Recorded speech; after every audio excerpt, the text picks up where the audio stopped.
Hey, let's call what it is, boys. You didn't slip.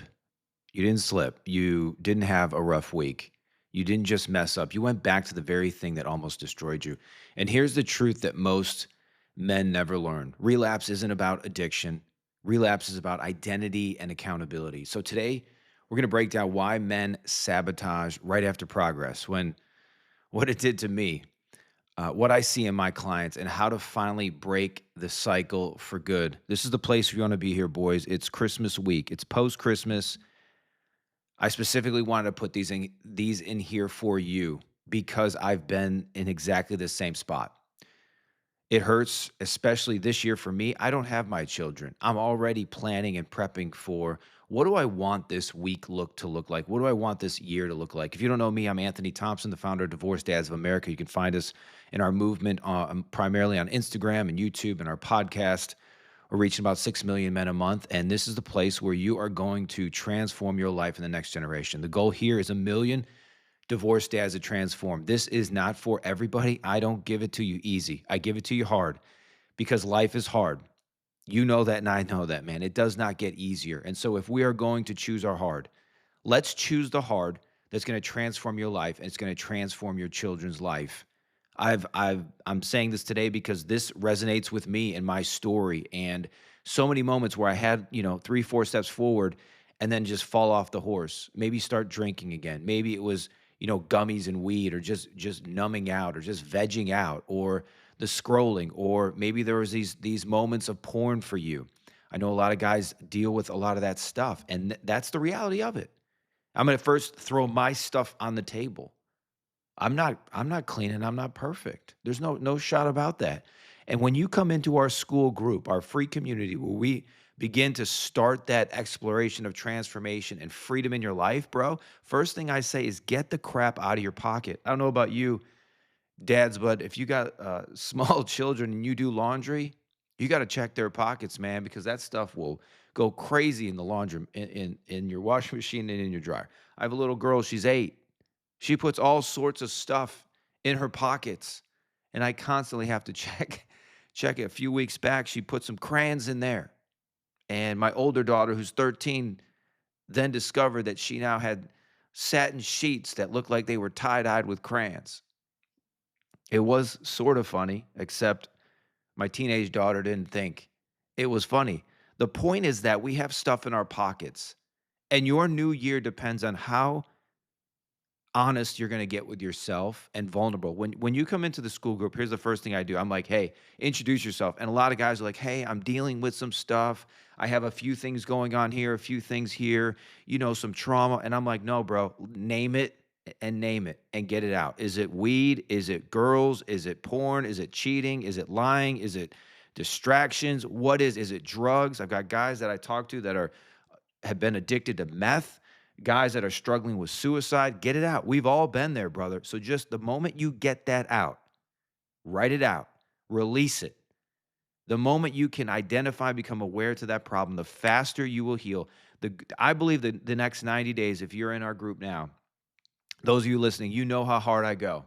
The next 90 days can be the greatest 90 days of your life. And that's not just me just throwing jazz out there. When you do the work and you get accountable, I guarantee you your life will transform. Why? Because you've never done that before. You've never had that intensity, probably since college, and probably when you were in sports, and probably when you had coaches on you about everything, and probably when you were maybe on some kind of diet where you were trying to lose weight. Maybe on your checkbook because you wanted to get your finances in order. I'm going to walk through this. I'm going to go through a few of these things. I'm going to give you some challenges here at the end. I'm going to give you a couple questions that you can unpack that are high level questions, because I believe that the quality of your life is determined by the quality of your questions. Your questions determine where you go. And guys, many of you are stuck because you just simply don't have somebody asking you the right questions to unlock and unpack. Another thing that you guys need to consider is like, hey, the reason why you're there is because you may need help. Again, there's a school group, and those of you that are a little bit further along down the road, maybe you have a business, maybe you're high income earners and you want one-on-one, talk to me. Let's apply and talk about that. But right now, we're going to dig into your story. We're going to dig into client patterns. We're going to dig into exactly what you need to do, because this will not change and will not stop until you get a strategy and a plan to do that. So when you walk through this life, One of the words that I always say is, I was addicted to not being addicted. What does that mean? That means that I never stopped doing those things, but I was also never doing them every day. I didn't have alcohol control my life, weed control my life, porn control my life. I wasn't like that. I didn't need like passcodes, and I'd go on stints where it was on it, but I never just said, "Hey, why what is the benefit there?" And is that benefit a benefit to me, and is it a benefit to my children? Will my children be better because I'm doing those things? No, they won't. Will they inherit those things? Yes, they will. Do I want them to inherit that? No, you don't. Nobody does. Nobody does any of those things that I just mentioned, or more, or lying, or cheating. Nobody wants that. This isn't about white knuckling discipline. It's not about believing you were immune. I don't want you to relax standards. I don't want you to have compromises, because then what happens is sabotage, guilt, and silence. And so the pattern is with dads is this: after wins and after clarity and after breakthroughs, men convince themselves they don't need accountability anymore. They get on a winning streak. It's the same thing in sports. You get these teams that just start steamrolling, teams, and winning is awesome. Winning feels great. Winning feels like you can sort of relax a little bit. And that's exactly the problem, is that when you relax, those things come back in. And a lot of times they come back even harder than before. The scriptures tell us like this. There's a parable where they're talking about demons leaving a vicinity, or the devil leaving a vicinity. And it says, if you don't clean out that vicinity when the devil leaves, that they will come in 7 times stronger, 7 times harder. And that is exactly what these problems do. And I don't know if you've noticed that, but you'll notice that it becomes harder and harder to stop these things completely. Let's get into the neuroscience of this. We'll jump into some positive psychology, because I love that. We'll get into the scriptures, because those are also ultimately the lens of everything that I go through. And the brain reverts. Here's the neuroscience. The brain reverts to default stress patterns under emotional pressure. That's what happens when you're under emotional pressure. It's just, this is the default. This is what you've been doing. This is the normal behavior. I remember I used to tell myself, part of my normal behavior was that I would celebrate wins with alcohol, or with numbing out, or that was the win, that was the goal. And even in today, it's like, oh, we're going to go and celebrate, we're going to go get, go out to dinner and go get hammered. That's then wired into your brain as that is the reason why you do those things. And so those things become celebrated, those things become ingrained to you, those things become the win, the trophy, the goal. And it's not. And I had to look at it and say, okay, what is the win? What is that new trophy? What do I replace that with? And you have to start to do that on your own. And a lot of times with a coach and a guide, a mentor, and advisor, they can prod and poke you to be able to put things in there that are better for you and better for your children and what you actually want. Studies show that relapse risk increases 3 to 4 times after major emotional events, holidays, breakups, and wins as well. So, what you're experiencing is totally normal. This is where the enemy comes, John 10:10, the enemy comes to steal, kill, and destroy, or distract. There's a parable where in the scriptures where it talks about a farmer who's farming, and he's sowing seed. And the seed in the ground, it says that the enemy comes immediately to take the word that has been spoken and has been sown, or that good rep, or that good thing that's happening. It comes immediately to steal it, which is the same thing that's happening here with a relapse risk. Immediately you get a win. What happens? Okay, let's go party. Okay, let's go do this. Okay, let's go spend this money. Okay, let's go find these chicks. Whatever it might be. Think about that. Your prefrontal cortex is discipline and regulation, and it weakens under fatigue and isolation. The Christmas week, it's a great time for that. That's another reason, that's another thing that you're experiencing. Dopamine seeking behavior spikes when structure disappears. And so when structure drops, sabotage rises. It's not weakness, it's unmanaged wiring. So right now, as you think about this year and this week, think about what's in your calendar. And when your calendar is empty and open, it gives you room to do nothing, and to be bored, and to ruminate, and to idleness is the devil's playground. That's another thing that you're probably experiencing. Let me give you a little bit of a rational emotional behavior therapy, something that's helpful for me. Relapse is driven by beliefs like, I've earned this. One time won't hurt. I'm stronger now. No one will know. I think for me, one of the things that comes up a lot is I deserve this. I deserve to take this time out or to take this numb session. And so the pattern would say then to come around that, it's not the behavior that traps you. It's again, it's the belief that justifies it. What is the belief that justifies that story? Because when you change the belief, you remove the permission. Quickly going on, and we'll tie it in here. And you guys know the accountability, um, the percentages, and this is why every one of you guys, and it's why I coach. It's why I have one-on-one clients because of this statistic, and it's why I changed my entire coaching program. 65% of you with external accountability will reach your goals faster. So in terms of behavioral change, men who maintain external accountability are up to 65% more likely to sustain the behavior change at 6 months versus those relying on self-discipline. Get a partner and 65% higher chance than that will stick. That behavior will stick. So when you guys come into the school group, you start dropping that stuff. Just keep dropping it, man. Just keep dropping it. If you need to start letting go of the passcodes of your phone or grab a buddy in the group, dude, grab a buddy. Like, why would you not want to elevate your life? If you need to grab a coach, mentor, grab it. Why would you not want to upgrade your life in 2026? 2025, I would say for me, and I'd say for others, was the year to come alive. The year to come alive. The year to have this awareness and this awakening and this thing that's going on. 2025. 2026, I would say, is the big fix. The big fix is now you're aware to it. Now you can change and make those changes. Why not now? Self-control is limited.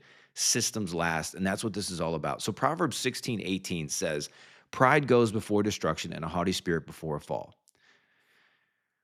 That is ultimately what's going on here, dads. It's ultimately pride that you don't get help. It's pride that you don't share the crap that you're going through that every dad already knows. Oh, no, it's only you. That's what I hear. I hear so many dads will be like, my story is totally different. Bro, it's not. I hear 1,000 every month and it's not different. It's the same story. You think it's different because you have never gone through it before. But I don't care if it's from I got guys in South Africa, guys in London, all the way in between, guys across the US, Maine to California, Alaska, Hawaii. Same story. Get it out, get it open, and then you can attack it. The addiction's got to go. Pride and self management is what usually triggers relapse. Think about that. So, relapse is like this. I'll give you a quick, little idea in a picture. Relapse is like removing guardrails on a mountain road. And God Almighty, if you've driven mountain roads, I literally my stomach drops as I go on mountain roads. And I haven't been to Colorado in a while, but we took a trip to the Grand Canyon, and there are some roads where I just felt my stomach drop. And so this metaphor, this metaphor to me, man, like I was feeling it on these roads. And so you may drive fine for a while. So this is the kind of the picture. You're on this road. There's no guardrails, mountain road going up. You may drive fine for a while until the curve hits. Accountability isn't punishment, is protection. Accountability isn't punishment, is protection. And even in the Grand Canyon, when you walk around, there's so many guardrails. There's so many little things where they say, hey, that's far enough. We don't want you to just kind of keep going here because it's a long way down. And we don't want you to go a long way down. And that's what accountability is there for, guys. That's why you have it. It's to get you back in. And I always say it's the gateway drug to freedom. Some of you know the FAST system, some of you don't, but it goes like this. F is focus and faith. A is accountability and awareness. S is strategy and systems. And T is transformation. And so some of the questions that I would ask regarding this specific topic we're talking goes through this lens of FAST. And it sounds like this. What future are you protecting today? That's your focus. What future are you protecting today?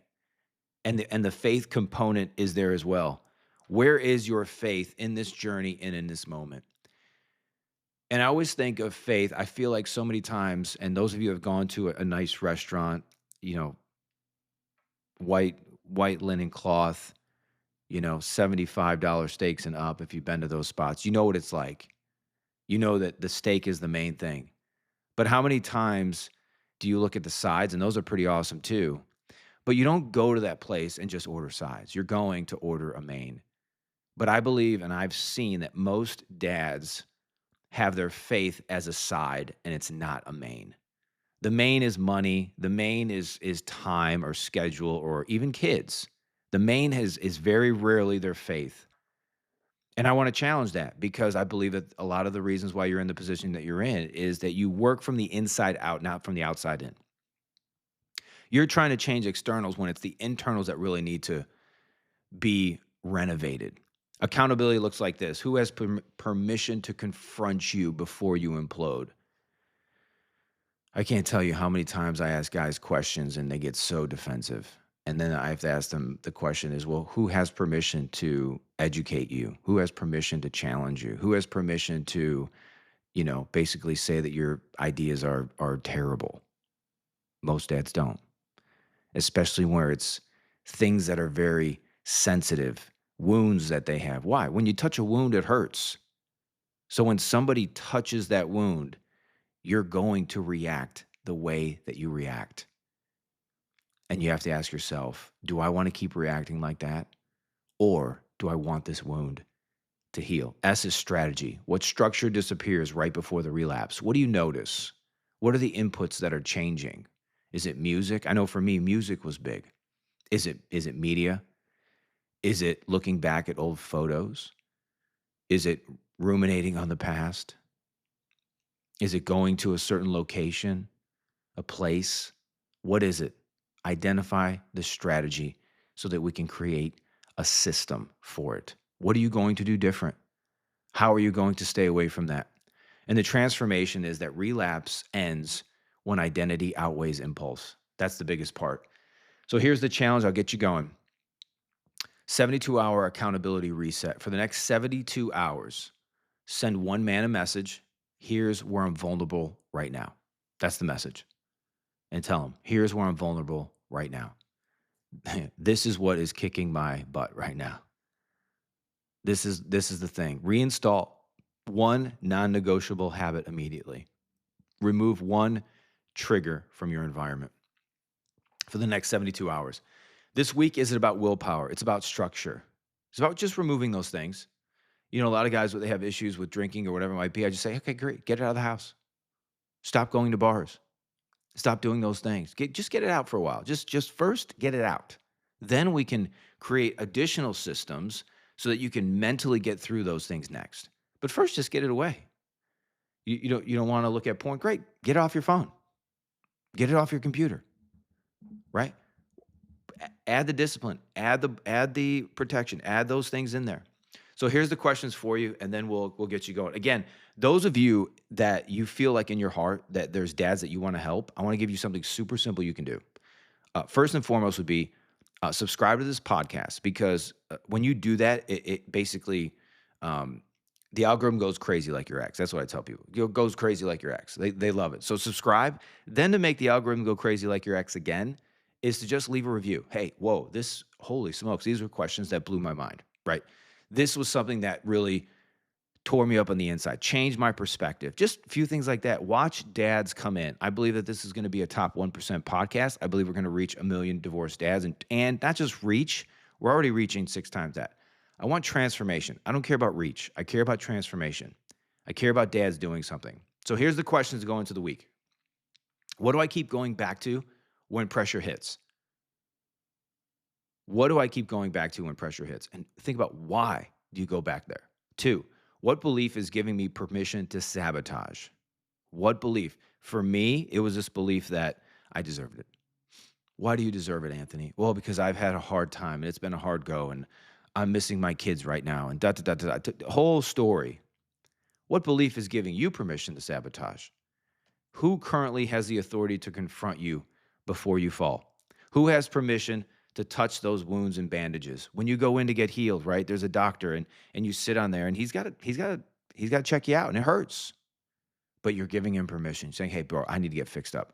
Who are you giving that permission to? Who's in your life? And how many people are there that are doing that for you?